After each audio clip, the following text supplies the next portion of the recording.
وقتی شما به کارهای رسول خدا صلی الله علیه و سلم توجه میکنید، حتی در ساحه جنگ و بنفشه‌گیری سیاست دولتی، میبینید که تمام عملهای ایشان برای اصلاح تفکر و رفتار بین المللی عربها و تمام قومها روانه شده بود.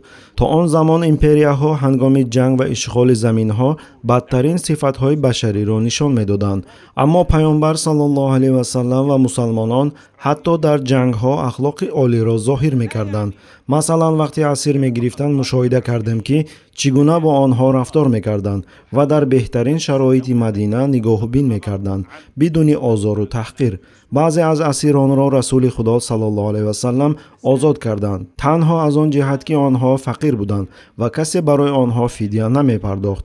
ما عالی همتی ایشان را در واقعه چاه بئر معونه نیز مشاهده کردیم.